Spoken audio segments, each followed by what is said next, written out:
My grandma used to tell me scary stories when I was little. There's one I'll never forget. I was 10 years old when Grandma came to live with us. It was about 6 months after Granddad passed away.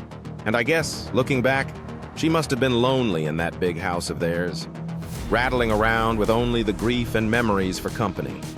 So despite a few protests from Mom, my parents took her in. There were no protests from me. None at all. Grandma was loud and fun, and I loved her. She had an almost limitless supply of boiled sweets, and she'd always slip me a couple whenever she saw me. She was always the first to stick up for me when I got in trouble too. But it was her stories I loved best. Grandma had all kinds of stories. Stories about growing up during World War II, and stories about the things she'd get up to with her friends on the South Coast after her family had been evacuated. Sad stories, funny stories, adventure stories.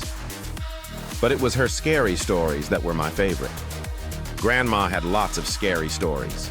She told me she dabbled in the occult when she was a teenager, trying out Ouija boards with her friends. Tarot cards, fortune-telling, all that stuff. Most of the stories I'd laugh off or forget about not long after she was done telling them. But there were a couple that really did spook me a bit. I was only 10 at the time, you have to understand. And Grandma certainly knew how to bring the stories to life. She'd shut off the lights in my room so only the glow of the night sky shone through the curtains, and she'd shuffle in real close. Close enough so I could see the wrinkles on her face and smell the boiled sweets on her breath. Close enough so her deep blue eyes could stare straight into mine. She must have given me nightmares with a few of those tales.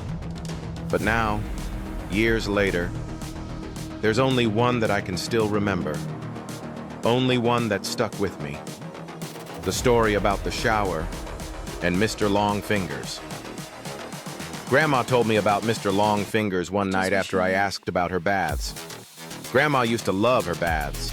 She'd spend ages in them, light candles and incense, and lie in the tub humming to herself until the water turned cold. It drove my mom crazy.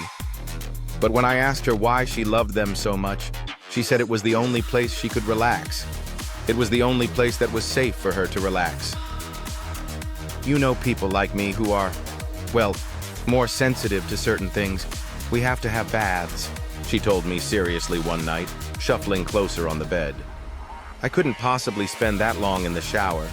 It'd be far too risky.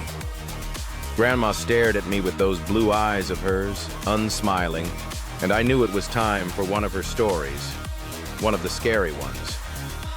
I shivered with pleasure and pulled the covers up to my chin. Why is it risky, Grandma? She half turned to look out the window, watching me from the corner of her eye, pausing for effect. I waited, feeling my heart rate pick up ever so slightly in my chest. Well, she said after a moment, it's only risky if you close your eyes, of course. If you close your eyes for longer than 10 seconds. What do you mean? Why? Well, do you ever play that game in the playground with your friends? The one where someone turns their back and the others sneak up on them when they're not looking? I nodded and Grandma nodded back. Exactly. So that's what it's like in the shower when you have your eyes closed. That's what it's like with Mr. Longfingers. A cold itch tickled back. Who's Mr. Longfingers, Grandma? She let out a deep breath as if she wished she hadn't said anything, turned her head back to face mine. When she next spoke, she'd lowered her voice. No one knows exactly, Grandma whispered. Some think it's a creature that's attracted to the heat and smell we give off in there. Others think it's a demon that finds a way into our realm through the dense steam clouds. No one can say for sure, because the only ones who have actually seen Mr. Longfingers aren't ever going to be able to tell you. I pulled in a breath. Why not? Grandma shuffled closer along the bed and leaned towards me, leaving my question hanging in the air. Don't you worry about it, sweetheart. Don't worry your pretty head. As long as you remember the rules, you'll be fine. What rules? Well, when you're in the shower, you try not to close your eyes for too long. 5 seconds is fine, and 10 is just about okay, too. But any longer than that, yeah, then what? Well, Any longer than that, and you may just start to feel something in the room with you, something watching. And if you ever go longer than 15 seconds, that's when you might start to hear a noise too. Hear what? The soft tap, tap, tap of fingers on glass, fingers drumming against the glass door of the shower. If you do ever hear that noise, God forbid, will you make me a promise? What, Grandma? Promise me you'll never open your eyes. I barely slept that night. Hardly at all. I'd close my eyes and try to relax, but every time I did, I'd imagine a face pressed against my bedroom window, staring in at me. And when I did finally get to sleep, I had nightmares. Bad ones. I had them all week, in fact. Dreams about disembodied eyes watching me in the dark and long fingers reaching out to touch my exposed skin. It wasn't any better when I was awake either. Not really. The shower was the worst. That's when Grandma's story really got to me. I'd never thought about it before, but suddenly I had trouble shutting my eyes in there. I'd be standing beneath the beating water, shampoo running down my face, and as soon as I squinted, my eyelids closed, I'd hear Grandma's words running through my head. 5 seconds is fine, and 10 is just about okay too. But any longer than that, I'd rub my hair fast, feeling the shampoo dripping off my chin, and as soon as I'd counted past 5 seconds, I'd feel it.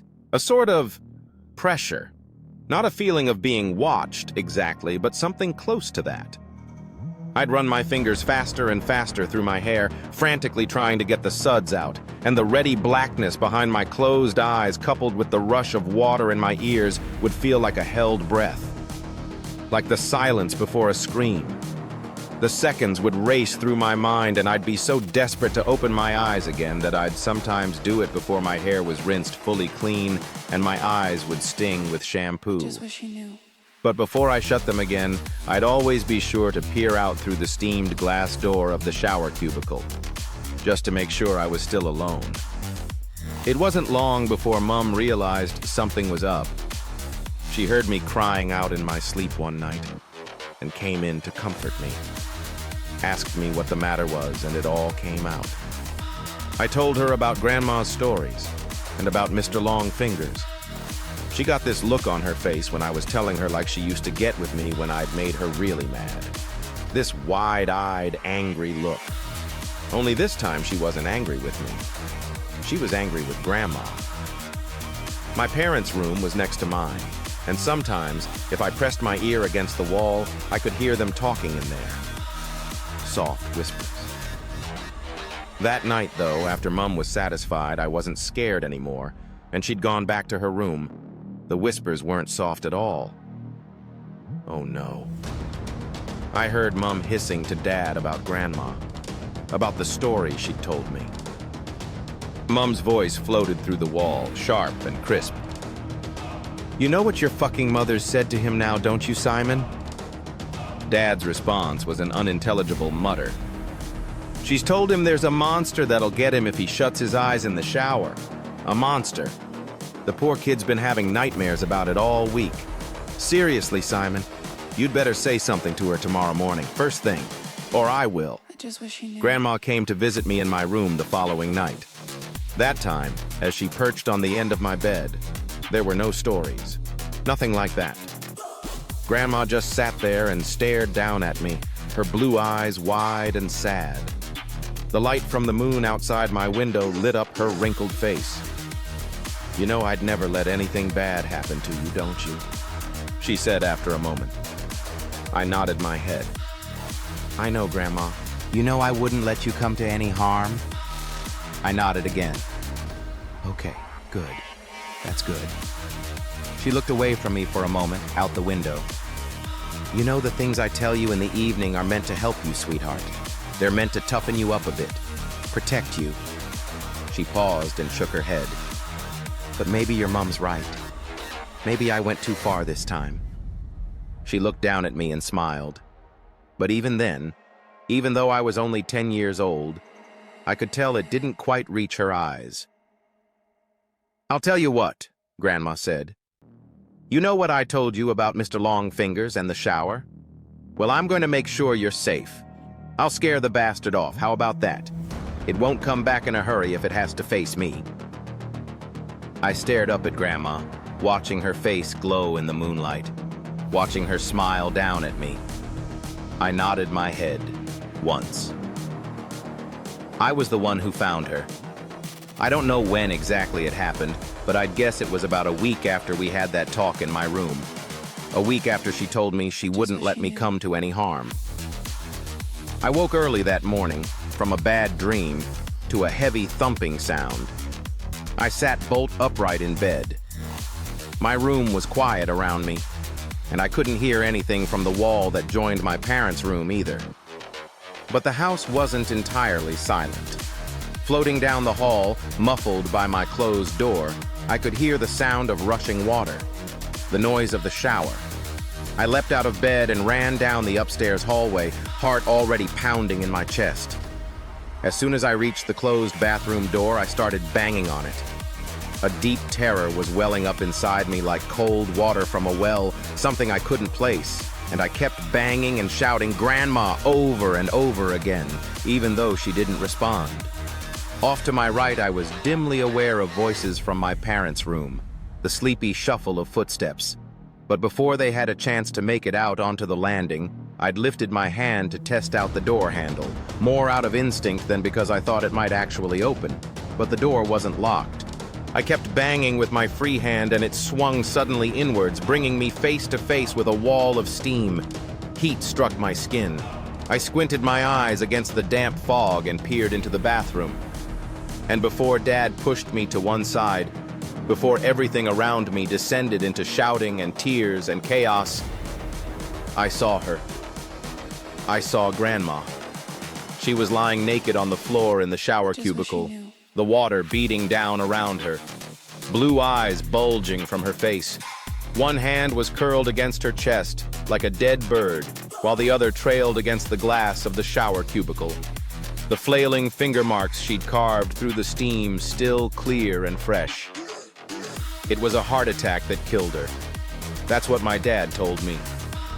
He said Grandma was old, and the thing had struck her quickly and suddenly. She would have died fast and without pain, Dad said. She wouldn't have suffered. I knew better, though. Even as a 10-year-old kid, I knew better.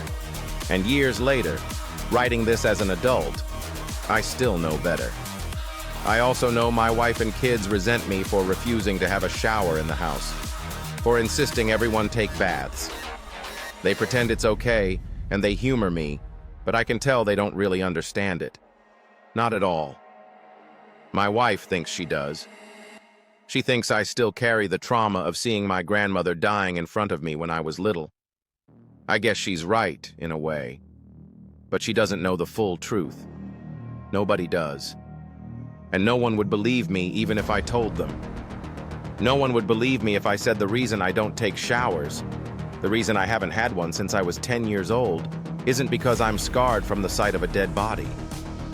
It's because all those years ago, when I crept back into the still hot bathroom after the paramedics had taken Grandma's body downstairs, I made sure to check the marks her fingers had carved through the steamed glass of the shower cubicle. I just wish you knew. And those marks weren't just on the inside.